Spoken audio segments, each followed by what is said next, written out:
Shalom and good evening. This is TV7 Israel News broadcasting to you from Jerusalem. And in today's top stories, Prime Minister Benjamin Netanyahu declares the state of Israel was and will continue to be at the forefront of the international struggle against terrorism, a mandate Israel has adopted to assure the security of its people and the future of the Jewish state.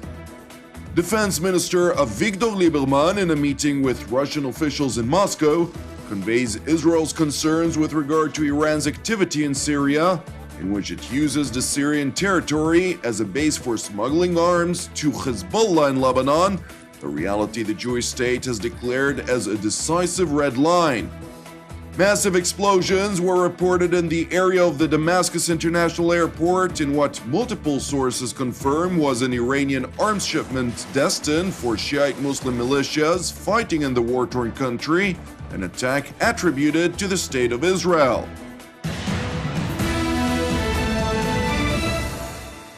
Prime Minister Benjamin Netanyahu, who also serves as Israel's foreign minister, said during a ceremony commemorating fallen personnel of the country's foreign services that the State of Israel was and will continue to be at the forefront of the international struggle against terrorism, a mandate Israel has adopted to assure the security of its people and that of the future of the Jewish state, as Israel and its diplomats are a sought-after target by Islamic terrorists.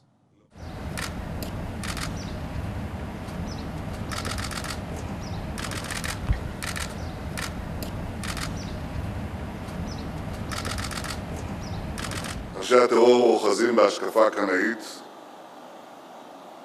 שמערערת על עצם זכותה של מדינתנו להתקיים.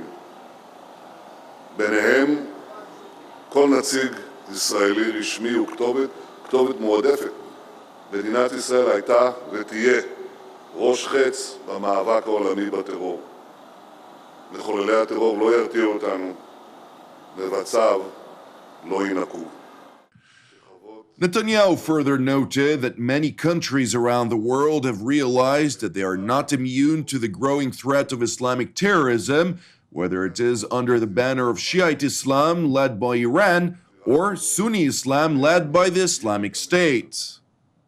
מדינות רבות הפנימו שהמגפה הזאת לא תפסח עליהן ושצריך להתייצב שכם אל שכם מול כוחות הטרור שהיום מובילים בעולם את המאבק שלהם בחברות החופשיות, בתרבות, תחת הדגל של האסלאם הקיצוני על שני פלגיו.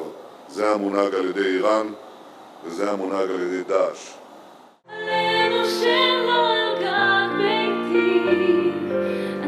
Even though Israel and the international community are working tirelessly to thwart terrorists from achieving their heinous goals, an effort that in most cases prevails, Prime Minister Netanyahu said that threats continue to mount as the twisted ideology of Islamic extremism continues to persuade people to pursue evil endeavors. איומים עדיין קיימים, התראות ישנן, אבל למדנו במהלך השנים להדוף את ההתקפות הללו, לקטוע אותן באיבן. זרועות הביטחון שלנו משקיעות מאמץ כביר, חובק עולם, להתמודד איתן. וברוב רובם של המקרים אנחנו גם מצליחים. Now in other news, Defense Minister Avigdor Lieberman, who is attending an international security conference in Moscow, held separate meetings with Russian officials, including his counterpart Sergei Shoigu and Foreign Minister Sergei Lavrov.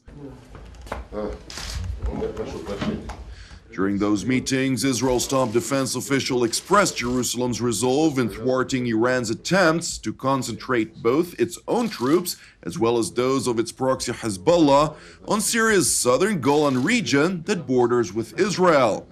Minister Lieberman also used the opportunity to convey Israel's concerns with regard to Iran's activities in Syria, in which it uses the Syrian territory as a base for smuggling arms to Hezbollah in Lebanon, a reality the Jewish state has declared as a decisive red line.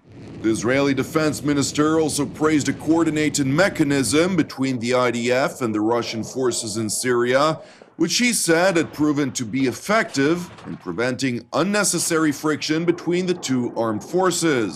Following the meeting between Lieberman and Lavrov, which was held behind closed doors, the Russian Foreign Ministry released a statement in which it said both top officials also discussed some aspects of further strengthening of friendly relations between Moscow and Jerusalem.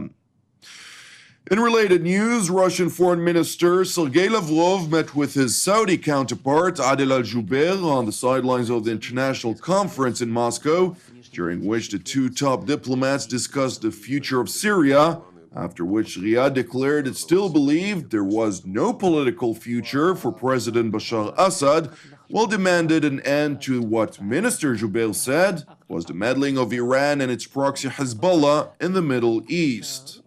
نحن كما ذكر معي الوزير ساهمنا في صياغة قرار مجلس الأمن 2254 الذي ينص على تأسيس لجنة انتقالية بكل الصلاحيات، وضع دستور جديد وبناء مستقبل جديد في سوريا. لا نعتقد أن لبشار الأسد أي دور في هذا المستقبل، نعتقد أنه هو مسؤول كبير في قتل أكثر من نصف مليون من المواطنين السوريين وتشريد أكثر من 12 مليون شخص، ولا نعتقد أن له مستقبل في سوريا. احنا نشوف تدخلات الحرس الثوري في العراق وفي سوريا في لبنان في الخليج في اليمن. نحن نشوف حزب الله تقوم بأعمال أيضا في أماكن مختلفة في المنطقة من أجل الأجندة الإيرانية، وهذا شيء مرفوض وغير مقبول، ونحن نعمل على محاولة وضع حد لهذه التدخلات من قبل سواء من قبل إيران أو من قبل حزب الله. Despite well-known differences between Moscow and Riyadh over the role of Assad, Moscow has rejected calls for him to quit and says his future should be decided in elections. Lavrov said there were no insurmountable differences between the two when it came to finding a solution to the Syria conflict. Now to Israel's northern neighbor, where massive explosions were reported in the area of Damascus International Airport, in what multiple sources confirmed was an Iranian arms shipment destined for Shi'ite Muslim militias operating as Tehran's proxies in the war-torn country. The attack, which military experts monitoring the conflict in Syria revealed was a sophisticated aerial strike, also destroyed several fuel tanks near the airport. According to intelligence officials, regular supplies of weapons from Iran are sent by commercial and military cargo planes through the arms supply hub, which is operated by the Iranian-backed Hezbollah, the Lebanese Shi'ite militia, which is perceived by Israel as its most significant threat. The sophisticated aerial attack on the arms supply hub prompted both Syria's government and opposition figures to attribute the strike to the Jewish state, an allegation the Israel Air Force refused to confirm nor deny. Thank you for watching us. You can also watch us at TV7israelnews.com or TV7.fi. For any comments, please send your emails to israelnews@tv7.fi. For more updates from Israel and the region, please join our Facebook page at TV7 Israel News. Praying for the peace of Israel and the peace of Jerusalem. I'm Jonathan Hassan, have an Erev Tov, and we will see you again tomorrow at the same time.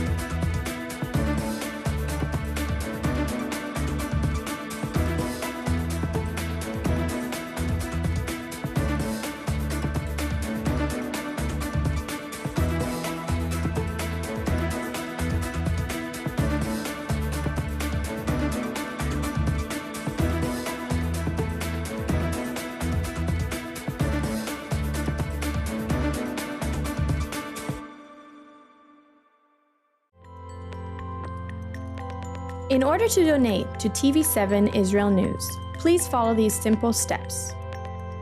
First, press the Donate logo located at the bottom left side of TV7 Israel News Facebook page, or on the Donate tab at the head of the page. Then insert the amount you'd like to donate, and fill in your credit card information. Just like this. And press Review Donation and continue. After reviewing your donation details, please press Donate to finalize your donation. That's it! Your donation is now complete, and an email with your donation details has been sent to your email address. You can also print your donation receipt by pressing the link here. Thank you for supporting TV7 Israel News.